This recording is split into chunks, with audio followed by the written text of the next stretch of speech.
Hello, नमस्कार दोस्तों। आप सभी का हमारे अपने YouTube channel super RP English पर एक बार फिर से स्वागत है। प्यारे दोस्तों, आज के इस वीडियो सेशन में मैं आपको वोकेबलरी के अंतर्गत ईडियम्स का अध्ययन करवाऊंगा, ईडियम्स पढ़ाऊंगा। कुछ ऐसे ईडियम्स जो ग्रीक मिथोलॉजी पर आधारित होते हैं, जिससे इसकी हेडिंग भी दी हुई है, idioms based on Greek mythology. Greek mythology means जो ग्रीक कथाएं होती हैं, ग्रीक प्रचलित कथाएं, हो सकता है वो दंत कथाएं भी हों, उन कथाओं पर आधारित, उन कहानियों पर आधारित कुछ मुहावरे जो हैं वो अंग्रेजी में बने हैं। उन्हीं मुहावरों का आज हम कहानियों के माध्यम से अध्ययन करेंगे। प्यारे दोस्तों, ये जो वीडियो है ये बहुत इंटरेस्टिंग वीडियो है और आप इसको पूरा सुने और इसको पूरा समझने की कोशिश करें प्लीज़। आज का हमारा पहला वर्ड है cut a Gordian note. Cut a Gordian note, इसका अर्थ क्या होता है? इसका अर्थ हमें दिया हुआ है आगे, to solve a difficult problem by force. To solve a difficult problem by force, यानी कि सोल्व मीन्स सुलझाना, ए डिफ़िकल्ट प्रॉब्लम एक कठिन समस्या को, बाय फोर्स मीन्स बलपूर्वक। इसका हिंदी भी हमारी लिखी हुई है, किसी समस्या का बलपूर्वक हल करना। अब देखो, इसके पीछे एक कथा है। कथा ये है कि गोर्डियन नाम का एक राजा था और उसने क्या किया, एक ऐसी गांठ बांधी। नोट का अर्थ होता है गांठ, KNOT, ठीक है, यानी to cut a Gordian knot means Gordian की गांठ को काट देना। कहने का अर्थ है, एक ये कथा है कि गोर्डियन नाम का एक राजा था, उसने एक ऐसी गांठ बांधी, बहुत ज़्यादा ऐसी टिपिकल टाइप की, जिसे आसानी से खोलना बहुत मुश्किल था। और उसने कहा कि जो व्यक्ति इस गांठ को खोलेगा उसे मैं मेरा संपूर्ण राज्य जो है वो दे दूंगा। तो उस समय अलेक्जेंडर, जिसका नाम आपने सुना होगा, वो भी थे। तो अलेक्जेंडर वहाँ पे आए। अलेक्जेंडर का सपना था कि वो संपूर्ण धरती पे राज करें। अलेक्जेंडर वहाँ आए और उन्होंने क्या किया, उस गांठ को खोलने का प्रयास किया, लेकिन वो उस गांठ को खोल नहीं पाए, ठीक है, क्योंकि वो गोर्डियन राजा की लगाई हुई गांठ थी, उसको खोल नहीं पाए। तब उन्होंने क्या किया, अलेक्जेंडर ने उसको अपनी तलवार निकालकर उस गांठ को काट दिया। जब वो खोल तो नहीं पाए उसको, यानी कि वो एक प्रॉब्लम थी उनके सामने जिसको वो सॉल्यूशन उसका कर नहीं पाए, लेकिन बलपूर्वक उसका सॉल्यूशन कर दिया। तभी देखो यहाँ पे एक पिक्चर है साइड में, उसमें एक व्यक्ति जो है वो एक गांठ को अपनी तलवार के जरिए काटने की कोशिश कर रहा है। जिसको ध्यान से देखोगे आपको दिखाई देगा। और एक इधर एक न्यूज़पेपर की, टाइम्स ऑफ इंडिया न्यूज़पेपर की हेडिंग भी मैंने लगा रखी है कि PM Modi cuts Kashmir Gordian knot. PM Modi ने कश्मीर की जो गोर्डियन नोट थी, यानी कश्मीर की जो समस्या थी, डिफ़िकल्ट समस्या, जिसे क्या कर दिया, इन्होंने हल कर दिया। तो कहने का मतलब आपको समझ में आया होगा दोस्तों कि एक ऐसी समस्या, ऐसी टिपिकल समस्या जिसका बलपूर्वक, जिसको क्या किया जाए, जिसका सॉल्यूशन किया जाए, यानी गोर्डियन की गांठ के समान हो, लेकिन अलेक्जेंडर की तरह अपनी तलवार से उसको काट दे। इसके दो एग्जाम्पल भी लिखे हुए हैं।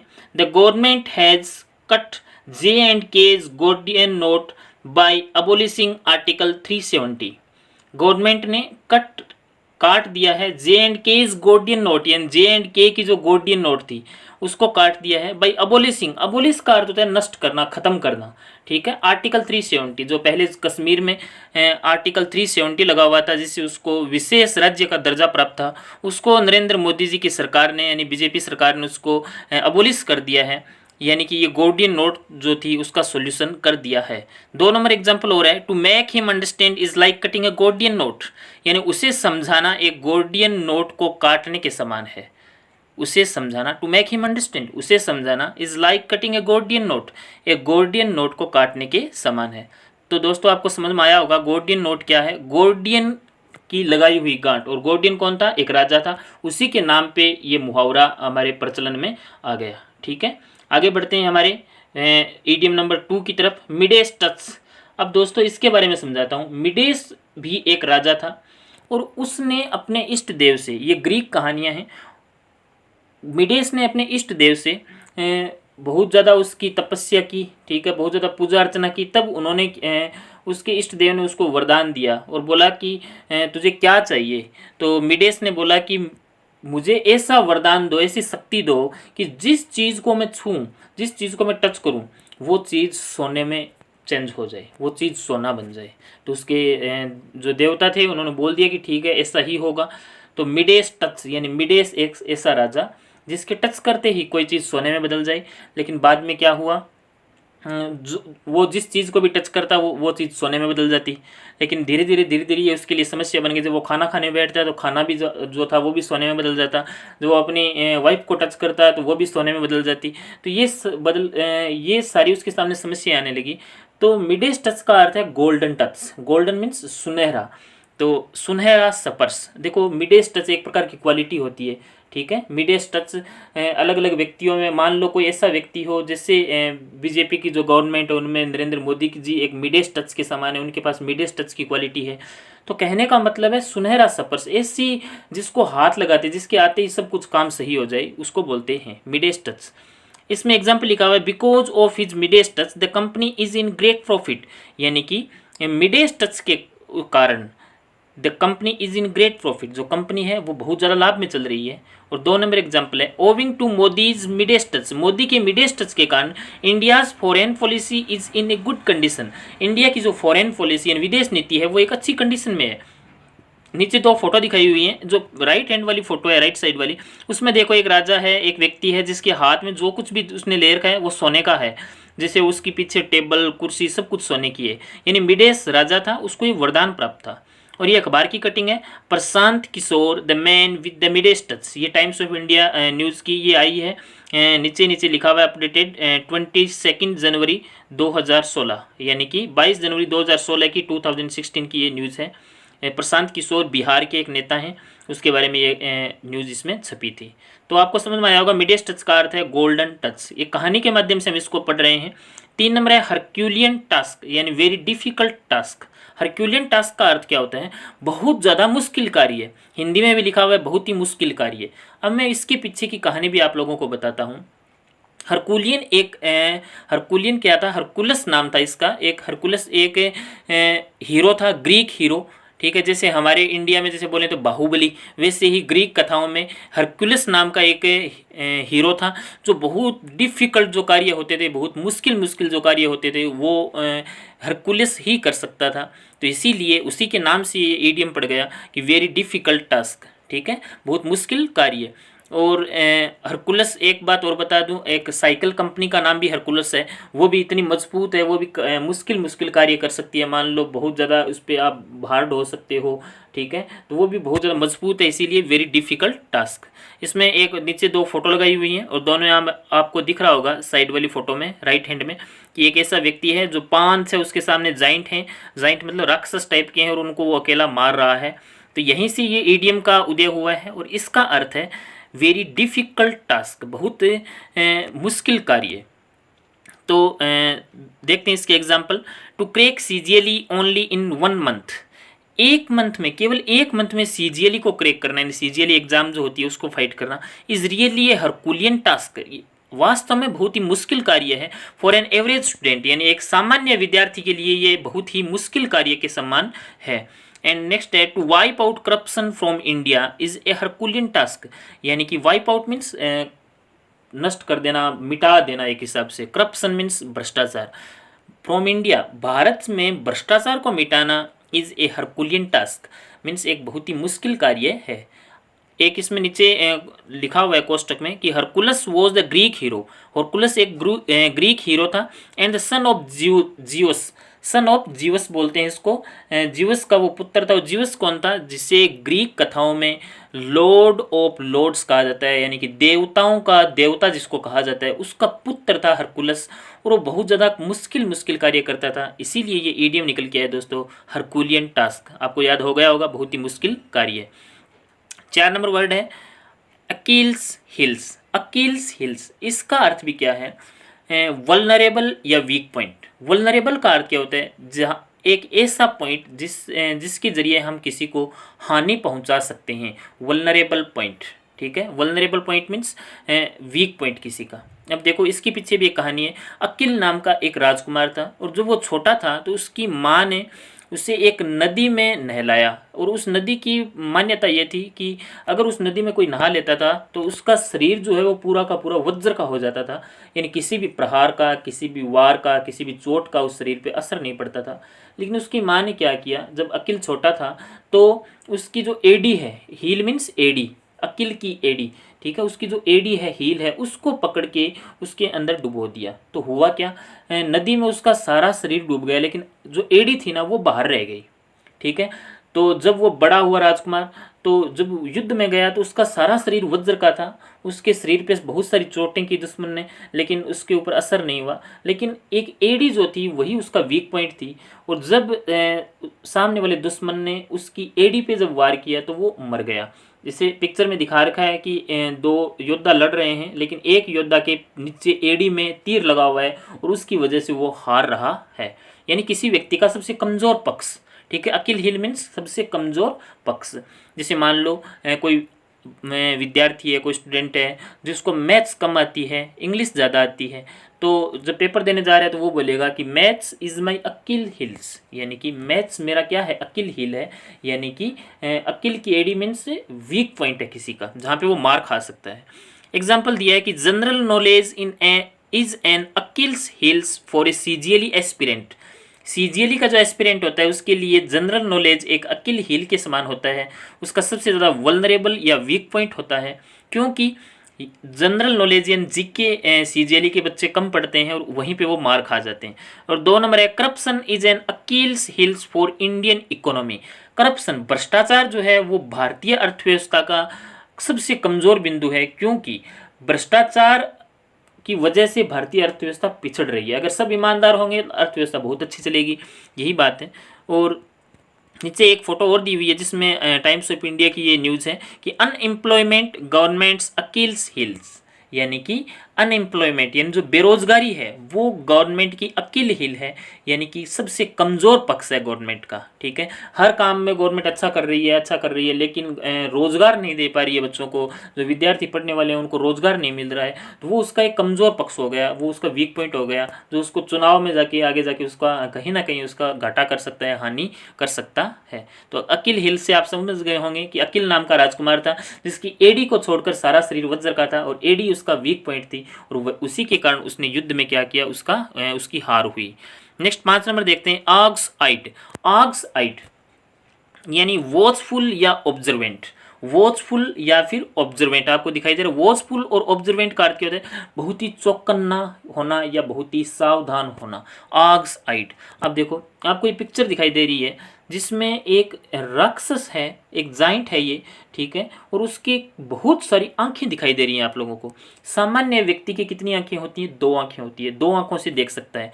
हम आंखों से देख के तो चौकन्ने होते हैं, यहीं से हम सावधान होते हैं, लेकिन इसके जाइंट के बहुत सारी आंखें, यानी ये एक सामान्य व्यक्ति की तुलना में बहुत ज़्यादा चौकन्ना है। जब ये सोता था, ऐसी कथा है कि आग्स नाम का एक राक्षस था और जब उसके बहुत सारी आंखें थी, 100 आइज़ बताते हैं ऐसे ग्रीक कथाओं में कि 100 आइज़ थी, तो जब वो सोता था तो उसकी कुछ आंखें हमेशा खुली रहती थी, इसीलिए उसके कभी भी कोई उसको मार नहीं पाता था।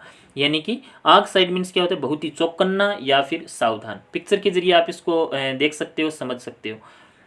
एग्जाम्पल है, we must be Argus eyed in this corona pandemic. हमारे क्या होनी चाहिए, आग्स आइड होनी चाहिए, आग्स के समान हमारी आंखें होनी चाहिए इन दिस कोरोना पेंडेमिक, यानी कि कोरोना जैसी ये विश्वव्यापी महामारी जो चल रही है। पेंडेमिक का अर्थ क्या होता है, विश्वव्यापी महामारी। इस महामारी के दरमियान हमें बहुत ज़्यादा चौकन्ना रहने की आवश्यकता है। 2 नंबर है, Swami Vivekananda was an Argus eyed person, यानी स्वामी विवेकानंद जो थे वो भी बहुत ज़्यादा चौकन्ने और सावधान व्यक्ति थे, जिसको इसीलिए हम उनको आज पूजते हैं, स्वामी विवेकानंद, जो बहुत सारे लोगों के आइडियल भी हैं हमारे। नीचे दिया हुआ है कि आग्स वॉज ए 100 आइड जाइंट। आग्स जो था वो 100 आइड यानी कि 100 आंखों वाला एक जाइंट था। हु वॉज वेरी ऑब्जर्वेंट, वो बहुत ज़्यादा क्या था, ऑब्जर्वेंट। ऑब्जर्वेंट का अर्थ क्या होता है, जो ऑब्जर्व कर लेता है, यानी कि निरीक्षण करने वाला, या फिर बहुत ज़्यादा चौकन्ना होना। ड्यू टू हिज आइज, उसकी आंखों की वजह से, क्योंकि बहुत सारी आंखें थी। तो आग्स आइड हमारा इडियम कहाँ से निकल के आया दोस्तों, कि एक ऐसा जाइंट जो 100 आंखों वाला राक्षस था, उसकी 100 आंखें थी, तो कभी ना कभी जब वो सोता था तो उसकी 20, 30, 40 आंखें तो मान लो खुली रहती थी, इसीलिए वो हमेशा बहुत ही चौकन्ना रहता था। नेक्स्ट हमारा 6 नंबर वर्ड है हॉब्सन्स चॉइस। हॉब्सन चॉइस का अर्थ क्या है, no alternative at all. Alternative means option, choice, ठीक है, विकल्प होना। हिंदी में दे रखा है जब कोई विकल्प ना हो। अब देखो भाई ऐसी चीज़ है जैसे कोई आपको दूसरा विकल्प ना मिले, ठीक है, जैसे मान लो घर में खाना बनाया है, आपको वो अच्छा ना लगे, तो माँ बोले कि ये है, ये खाना है तो खा लो, नहीं तो रहने दो, ठीक है, यानी कि आपके पास दूसरी कोई ऑप्शन नहीं है। हॉब्सन चॉइस का अर्थ क्या होता है, तो दूसरा कोई भी प्रकार का विकल्प आपके सामने ना होना, ठीक है। जैसे गांधी जी ने कहा था या तो करो या फिर मरो, यानी कोई दूसरा ऑप्शन नहीं है, या तो काम करो, या तो अंग्रेजों के साथ लड़ो, या फिर अपने प्राण त्याग दो, यानी हॉब्सन चॉइस होना। अब देखो ये ईडियम बना कहाँ से है, इसकी भी एक ग्रीक कथा है। हॉब्सन नाम का एक राजा था जिसके पास बहुत सारे घोड़े थे। ये कहानियों के माध्यम से सुनना बहुत ज़्यादा इंटरेस्टिंग है। जिसके पास बहुत सारे घोड़े थे, और जब भी कोई व्यक्ति उससे घोड़ा खरीदने आता, तो वो सारे घोड़े नहीं दिखाता, उसको केवल एक घोड़ा दिखाता निकाल के कि ये है। तो वो अगर मान लो कोई बोलता कि भाई एक ही घोड़ा क्यों दिखाओ, और भी खड़े हैं, उनमें से मैं अपनी तरफ से चूज कर सकता हूँ, अपनी तरफ से चुन लूँ कि कौन सा मुझे अच्छा लगे। तो ऑप्शन बोलता था कि नहीं, ये एक घोड़ा है, अगर इसे तुम लेना चाहते हो तो ले सकते हो, अदरवाइज यू कैन गो, तुम जा सकते हो, दूसरा मैं नहीं दिखाऊंगा। यानी कहने का अर्थ है कोई दूसरा ऑप्शन हमारे सामने ना होना, ठीक है। तो जैसे ये पिक्चर में दिखाया हुआ है कि एक व्यक्ति जो है घोड़ा खरीदने आया और उसको केवल एक ही घोड़ा दिखाया गया है। तो यहाँ से आप समझ सकते हो कि एक कहानी है हॉब्सन नाम के राजा की, ठीक है। तो इसके एग्जाम्पल पढ़ते हैं दोस्तों। इन दिस लॉकडाउन, इस लॉकडाउन में we have only a Hobson choice of staying at home. इस लॉकडाउन में we have only a Hobson choice, हमारे पास केवल एकमात्र विकल्प है ऑफ स्टेइंग एट होम, केवल घर पर ठहरने का। दूसरा कोई विकल्प ही नहीं बचा है इस लॉकडाउन के समय में, इस महामारी के समय में। अगर हम हमारी खुद की जान, हमारे आसपास के लोगों की जान, हमारे देश की सुरक्षा करना चाहते हैं, तो हमें घर पर रुकना ही पड़ेगा, इस लॉकडाउन का पालन करना ही पड़ेगा। तो हमारे पास एक ही ऑप्शन चॉइस है, दूसरी कोई चॉइस नहीं है। जैसे भाई मैं आपको बोलूँ, दूसरा एग्जांपल बताऊंगा आपको कि hard work is only A option choice for success. देखो अगर सक्सेस होना है तो हार्ड वर्क करनी ही पड़ेगी, कठिन मेहनत आप लोगों को करनी ही पड़ेगी। अगर आपको इंग्लिश सीखनी है तो आपको ये सब चीज़ें पढ़नी ही पड़ेंगी। There is no other option choice for you, आपके लिए कोई भी दूसरे प्रकार की ऑप्शन चॉइस यहाँ पे नहीं है। Hard work is only A option choice. तो आपको ये बातें समझ में आई होंगी। हॉब्सन चॉइस इडियम कहाँ से निकल के आया, हॉब्सन नाम के राजा से, तो केवल एक ही घोड़ा दिखाता था, दूसरा कोई ऑप्शन उसको नहीं देता था। 7 नंबर वर्ड है पेंडोराज बॉक्स। देखो पेंडोराज बॉक्स ये एक प्रकार का इडियम है। पेंडोरा नाम की एक महिला थी, उसके पास एक बॉक्स था, एक डिब्बा था। जब भी वो उस बॉक्स को खोलती तो उसके अंदर से आग निकलती, यानी कि आग निकलती या कुछ और संकट की साधन था वो एक हिसाब से। यानी इसका दिया हुआ Pandora's box means a troublesome source. Troublesome source means जो ट्रबलसम हो, यानी कि जो समस्या और संकट का उद्गम स्थान हो। समस्या और संकट, जैसे मैं बोलूं कि कोई एक ऐसा देश मान लो विश्व में जो आतंकवाद का उद्गम स्थान हो, जहाँ से आतंकवाद निकल रहा है, आतंकवाद फैल रहा है, तो वो पेंडोराज बॉक्स हो गया वो। जिसमें बोलूँ कि that country is the Pandora's box for the whole world. पूरे विश्व के लिए ऐसा देश जो है वो पेंडोरा बॉक्स के समान है। पेंडोरा बॉक्स मतलब एक ऐसा बॉक्स था पेंडोरा नाम की महिला के पास, जिसको जैसी वो खोलती उसके अंदर से आग या फिर मधुमक्खियाँ वगैरह कुछ निकलती, जिससे लोगों को क्या पहुँचता, हानि पहुँचती, लोग उससे परेशान होते। इसीलिए वहाँ से ये इडियम निकल के आया है। जैसे ये एक महिला है, पिक्चर में देख रहे हैं हम, और वहाँ से जैसे इसने ये अपना बॉक्स खोला जिसके अंदर से आग निकली है, और इस महिला को ही आग लग गई है। तो एग्जाम्पल दिया हुआ है कोविड-19 is the Pandora's box for the whole world. ये कोविड-19 जो है ये एक हिसाब से पेंडोरा बॉक्स है, क्योंकि इससे बहुत सारी समस्याएं, बहुत सारे संकट इस विश्व को देखने पड़े हैं। बहुत सारे संकट हमें, बहुत सारी समस्याएं हमें सहन करनी पड़ी हैं। 2 नंबर है anger is the Pandora's box of human being. Angers यानी गुस्सा, गुस्सा जो है वो मनुष्य के लिए पेंडोरा बॉक्स के समान है, क्योंकि जब गुस्सा आता है तो बहुत सारी चीज़ें गलत हो जाती हैं, बहुत सारे काम हमारे बिगड़ जाते हैं। 3 नंबर एक एग्जाम्पल और दिया हुआ है, if you want to avoid our salvage from Pandora's box, अगर हम अपने आप को पेंडोरा बॉक्स से बचाना चाहते हैं, वी शुड वर्क हार्ड, हमें कठिन मेहनत करनी चाहिए, क्योंकि अगर कठिन मेहनत नहीं करेंगे, आज नहीं पढ़ेंगे तो कल दुख पाएंगे, आज अगर जॉब नहीं लगेंगे तो हमारे आगे की जो लाइफ है, आज अगर मान लो 1 साल 1.5 साल अगर दुख नहीं पाएंगे तो आगे 60 70 50 60 साल जितने भी लाइफ के उन सालों में हमें दुख पाना पड़ेगा, उन वर्षों में हमें दुख पाना पड़ेगा। इसीलिए इससे बचना है अगर पेंडोरा बॉक्स से, तो हमें कठिन मेहनत करनी पड़ेगी। तो आपको समझ में आया होगा पेंडोरा बॉक्स का ईडियम का अर्थ क्या होता है। नेक्स्ट 8 नंबर ईडियम है योमेन सर्विस। योमेन, योमेन का अर्थ क्या होता है जानते हो? योमेन का अर्थ होता है फार्मर, किसान। और किसान जो काम करता है, देखो ये जो हमारा भारत देश है, भारत तो वैसे भी कृषि प्रधान देश है, लेकिन संपूर्ण विश्व को जो अनाज मिल रहा है, जो खाने के लिए चीज़ें मिल रही हैं, उसका श्रेय मेरे हिसाब से केवल किसान को जाना चाहिए। किसान ही फसल को पैदा करता है, किसान ही फसल का उत्पादन करता है। अगर किसान नहीं होगा तो संपूर्ण विश्व जो है उसमें भूखमरी आ जाएगी। तो योमेन फार्मर, किसान बहुत ही अच्छा काम करता है, बहुत ही एक्सीलेंट वर्क करता है, इसीलिए योमेन सर्विस का अर्थ है एक्सीलेंट वर्क, यानी कल्याणकारी सेवा या कल्याणकारी कार्य। मेरे हिसाब से आपको ये बात समझ में आ गई होगी। फार्मर को ही दूसरे शब्दों में हम योमेन बोल सकते हैं। जैसे एग्जाम्पल है कि Mister Narendra Modi did a yeoman service by declaring lockdown at the right time. ये सारे एग्जाम्पल करंट के एग्जाम्पल मैंने लिखे हैं। Mister Narendra Modi did a yeoman service, एक कल्याणकारी कार्य की भूमिका निभाई है नरेंद्र मोदी जी ने, by declaring lockdown at the right time, सही समय पर लॉकडाउन घोषित करके। ठीक है। एंड नेक्स्ट एग्जाम्पल है he did a yeoman service by providing food to the poor people. देखो इस संकट की घड़ी में बहुत सारे लोग भूखे हैं, बहुत सारे मजदूर हैं। ठीक है। तो उन लोगों को खाना देकर बहुत सारे लोग योमेन सर्विस कर रहे हैं, मतलब कल्याणकारी सेवा, कल्याणकारी कार्य कर रहे हैं। He did a yeoman service by providing food to the poor people. Next इसमें एक हेडिंग भी लगाई हुई है मेरी अखबार की, CM Yogi Adityanath milkman doing yeoman service to Uttar Pradesh. ये भी अभी की है, ये 4 अप्रैल 2020 की है, ये अभी के अखबार की है कि सीएम योगी आदित्यनाथ मिल्कमैन, यानी अभी पिछले दिनों आपने पढ़ा होगा एक ऐसी खबर। तो डूइंग योमेन सर्विस यानी बहुत ही अच्छा कार्य कर रहा है टू उत्तर प्रदेश में, उत्तर प्रदेश में। ठीक है। नेक्स्ट देखते हैं 9 नंबर एप्पल ऑफ डिस्कॉर्ड। ये जो सारे के सारे दोस्तों ये ईडियम है, ये कहीं ना कहीं एग्जाम में पूछे गए हैं, तो इनकी ये कहानी के माध्यम से मैं बता रहा हूँ, ध्यान से इसको सुने प्लीज। एप्पल ऑफ डिस्कॉर्ड, आपको लग रहा होगा एप्पल मीन्स सेव, ऑफ डिस्कॉर्ड मीन्स झगड़े का सेव। अब इसका अर्थ होता है cause of quarrel. Quarrel means झगड़ा, झगड़े की जड़, यानी कि हिंदी लिखी हुई है इसकी झगड़ा अथवा फसाद की जड़। एक ऐसा व्यक्ति, मान लो कोई ऐसा व्यक्ति हो जो 5 6 या 10 व्यक्तियों के ग्रुप में लड़ाई करवाता हो, या फिर उसी की वजह से सब कुछ गलत होता हो, तो हम उसको बोलेंगे कि this man is an apple of Discord. ये जो व्यक्ति है एक डिस्कॉर्ड यानी झगड़े की जड़ है। जैसे मैं बोलूँ कश्मीर जो है, कश्मीर है हमारा राज्य, वो अभी तो केंद्र शासित प्रदेश है, कश्मीर जो है वो पाकिस्तान और भारत दोनों के लिए एप्पल ऑफ डिस्कॉर्ड है, मीन्स एक झगड़े की जड़ है ये। ठीक है। यानी इसकी वजह इस बिंदु पे हमारे, इस पॉइंट पे हमारे झगड़े हो रहे हैं। तो झगड़े की जड़ होना, अब इसमें हुआ क्या था इसकी कहानी बताता हूँ मैं।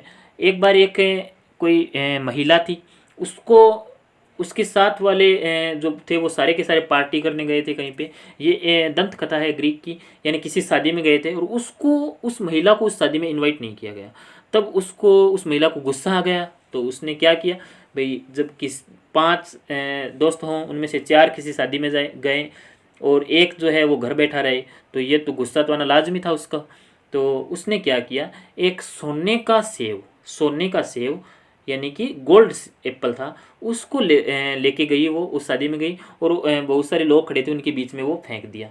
तो वो सारे के सारे जो लोग थे वो लड़ने लगे। ठीक है, ये सही कथा है एकदम।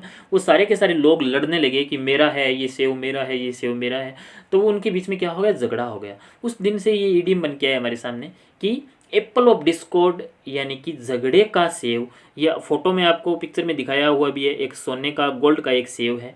यानी कि 1 नंबर ईडियम, इसका एग्जाम्पल पढ़ते हैं। Kashmir is the Apple of Discord for both India and Pakistan. India and Pakistan दोनों के लिए कश्मीर जो है वो एप्पल ऑफ डिस्कॉर्ड है। एंड 2 नंबर है terrorism is the Apple of Discord among many countries. बहुत सारे देश आपस में लड़ रहे हैं, बहुत सारे देशों के बीच में आपस में विवाद है। किसकी वजह से? आतंकवाद की वजह से, या फिर मान लो सीमा विवाद हो तो वो भी एप्पल ऑफ डिस्कॉर्ड ही है। तो आई थिंक आपको ये इडियम समझ में आ गया होगा। 10 नंबर वर्ड है पेनिलोप्स वेब। एक हमने पढ़ा था पहले पेंडोरा बॉक्स, वो तो पेंडोरा बॉक्स से आपको समझ में आ जाएगा, जैसे बॉक्स खोलते हैं तो आग निकलती है। और पेनिलोप्स वेब, वेब का अर्थ जानते हो क्या होता है? जाल। वेब मीन्स जाल, एक हिसाब से जैसे वेबसाइट होती है ना, एक हिसाब से कि वेबसाइट में एक जाल के समान होता है जिसमें बहुत सारी संपूर्ण विश्व की या किसी भी चीज़ की अगर आप अपनी वेबसाइट बनाते हैं तो उसकी जानकारी मिल जाती है। जैसे गूगल है तो गूगल भी एक प्रकार का वेब ही है। तो पेनिलोप्स वेब का अर्थ है एन एंडलेस जॉब, यानी कि अंतहीन कार्य, ऐसा कार्य जो कभी पूर्ण ना हो। अब हुआ क्या, इसके पीछे भी एक कहानी है। एक पेनेलोप नाम की एक महिला थी, उसके पति की डेथ हो गई। And Penelope was very beautiful and smart. Penelope जो थी वो बहुत ही ब्यूटीफुल थी, सुंदर थी। जिससे उसकी पति की डेथ हुई, यानी कि जब वो युवा थी उसी टाइम उसके पति की डेथ हो गई, तो बहुत सारे लोग जो हैं वो उसके पास आए शादी का, मैरिज का प्रपोजल लेकर कि हमसे शादी कर लो। तब पेनेलोप जो थी वो इस दोबारा शादी करने में इच्छुक नहीं थी, है ना। She was not willing in marriage again, वो दोबारा अगेन मैरिज करने में इच्छुक नहीं थी। तब उसने क्या किया, उसने एक स्वेटर बुनना चालू किया। ठीक है, जैसे आपको पिक्चर में दिख रहा भी होगा, एक महिला जो है एक स्वेटर बुन रही है ना, आगे इसके ऊपर लगाया हुआ है, ये वेब कर रही है, मतलब बुन रही है उसको। तो उसने स्वेटर बुनना चालू किया और कोई भी उसको उसके पास आता ना तो उसको वो बोलती कि जब ये स्वेटर पूरा हो जाएगा तब मैं शादी कर लूँगी। ठीक है, तो वो स्वेटर जो था वो पूरा हुआ ही नहीं उसकी ज़िंदगी भर, वो उसको बुनती रही बुनती रही बुनती रही, और जब तक वो उसकी डेथ हुई तब तक वो स्वेटर पूरा नहीं हुआ। यानी कि एन एंडलेस जॉब, यानी अंतहीन कार्य, अंतहीन कार्य। और उसने ऐसा क्यों किया? बिकॉज वो इच्छुक नहीं थी दोबारा शादी करने में। उसको हो सकता है अपने पति से इतना लव हो कि वो दोबारा शादी नहीं करना चाहती थी। यानी Penelope's web means an endless job. CGL में पूछा गया है ये। हार्ड वर्किंग मस्ट बी और पेनेलोप्स वेब टिल सक्सेस, यानी कि जब तक सफलता ना मिल जाए तो हार्ड वर्क जो है, कठिन मेहनत हमारा पेनिलोप्स वेब होना चाहिए, मतलब अंतहीन हमारा कार्य होना चाहिए। जब तक सफलता ना मिले तब तक लगे रहना चाहिए। 11 नंबर वर्ड है नेमेसिस। और नेमेसिस जो वर्ड है दोस्तों, ये सीजीएलई में 10+2 में हर बार पूछा गया है, बहुत बार पूछ लिया गया है। नेमेसिस का अर्थ होता है सजा अथवा दंड, यानी पनिशमेंट। पनिशमेंट इसका सिनोनिम पूछा जाता है पनिशमेंट ओब्लिक रेट्रीब्यूशन। रेट्रीब्यूशन का अर्थ भी होता है दंड या सजा। अब हुआ क्या, इसके पीछे भी एक कहानी है। ये नेमेसिस पिक्चर में दिख रहा होगा, एक देवी किसी के ऊपर चढ़ी हुई है। देखो इसको ध्यान से मैं बताता हूँ कि नेमेसिस एक देवी थी जिसको स्वर्गलोक से धरती पर भेजा गया। ग्रीक कथाओं के अनुसार धरती पर भेजा गया किसके लिए? जो भी पापी जो लोग हैं इस धरती पर, जो भी गलत कार्य करते हैं, रोंग डूअर्स हैं, ठीक है, उन लोगों को सजा देने के लिए, उन लोगों को पनिशमेंट देने के लिए नेमेसिस को धरती पर भेजा गया। इसीलिए उससे ही ये इडियम बन के आया है, नेमेसिस मीन्स सजा अथवा दंड। ठीक है, अब यहाँ पे आपको दिख रहा होगा एक देवी जो किसी व्यक्ति के ऊपर तलवार लेकर खड़ी हुई है, यानी कि ये इसको सजा देने की कोशिश कर रही है। तो पिक्चर के जरिए आप इसको समझ सकते हो।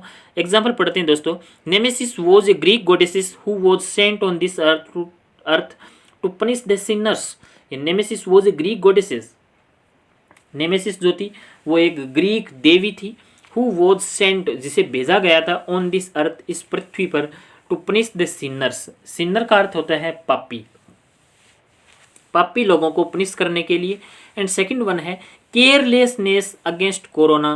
केयरलेसनेस जो है कोरोना के विरुद्ध हमारी लापरवाही, will surely prove nemesis for human being.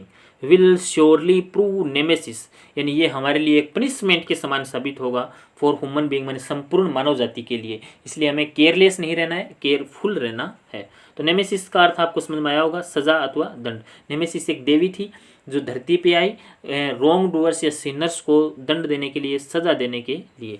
Next है 12 नंबर वर्ड हमारा और अंतिम वर्ड इस वीडियो का, meet one's Waterloo. Meet one's Waterloo, to face final defeat. इसका अर्थ है टू फेस मीन्स सामना करना, फाइनल अंतिम, डिफीट मीन्स हार, यानी अपनी अंतिम हार का सामना होना। बहुत सारे दोस्तों के दिमाग में एक वाटरलू शब्द पहले से ही आ रहा है कि वाटरलू तो एक युद्ध हुआ था वाटरलू का। तो आपको मैं बताता हूँ इसका अर्थ ये क्यों पड़ा, ये कहानी कहाँ से आई, इसके बारे में बताते हैं। नेपोलियन बोनापार्ट का नाम आपने सुना होगा। नेपोलियन जो था उसने वो अपने जितने भी उसके दुश्मन थे उनको मारता गया, विजय पाता गया, मारता गया, और उसके जो सीमाएं जो थी उनका विस्तार करता गया। वो उसकी हार नहीं हुई, लेकिन अंत में जाके 1815 में नेपोलियन बोनापार्ट, ये वाटरलू एक जगह का नाम है जो बेल्जियम में पड़ती है, वहाँ पे उसका युद्ध हुआ ब्रिटेन के साथ, और उस युद्ध में नेपोलियन बोनापार्ट हार गया। यानी कि वो उसका वाटरलू का जो युद्ध था उस युद्ध में नेपोलियन जो था वो हार गया। इसीलिए ये ईडियम बना है टू फेस फाइनल डिफीट, यानी अंतिम हार, लास्ट हार किसी की होना। बातें क्लियर हो गई। यानी कि टू मीट वंस वाटरलू, यानी कि नेपोलियन बोनापार्ट जो थे वो वाटरलू के युद्ध में ब्रिटेन के सामने उसकी हार हुई थी। एग्जाम्पल देखते हैं, India made its Waterloo in the final match. India जो है वो मैच जीतती गई, चार, मान लो 5 मैचों की सीरीज थी, 4 मैच जीत गई, 5वें मैच में वो हार गई। Means in the final match और in the 5th match India made its Waterloo, अपने वाटरलू से मिली, यानी कि अंतिम उसकी हार हुई। एंड एक एग्जाम्पल हो रहा है, I never want to meet my Waterloo in my life. भाई कोई नहीं चाहता कि अपने वाटरलू से मिले, कोई नहीं चाहता कि उसकी हार हो, यानी I never want to meet my Waterloo, मैं कभी नहीं मिलना चाहता मेरे वाटरलू से। वाटरलू का अर्थ हो गया मेरी हार से, इन माई लाइफ यानी मेरे जीवन में, ठीक है। लेकिन हारना भी ज़रूरी है, जीतने के लिए हारना ज़रूरी है, क्योंकि जीतने का असली मज़ा वही जानता है जिसने हार को देखा हो, ठीक है। जिसने हार को बहुत करीब से देखा है वो जीत का असली मज़ा, असली जश्न जानता है। दोस्तों ये इतने वर्ड थे, ये आपको इस वीडियो में मैंने बनाए हैं, ठीक है। बहुत टाइम लगा इसको वीडियो को बनाने में, बहुत सारी मेहनत मेरी लगी है। तो प्लीज़ आप इसको अपनी कॉपी में उतारें और ध्यान से इन शब्दों का अध्ययन करें, और आई होप आपको ये कहानियाँ, आपको ये बातें समझ में आई होंगी। चलो मिलते हैं नेक्स्ट वीडियो में एक ऐसे ही नए टॉपिक के साथ। तब तक के लिए टेक केयर, थैंक यू।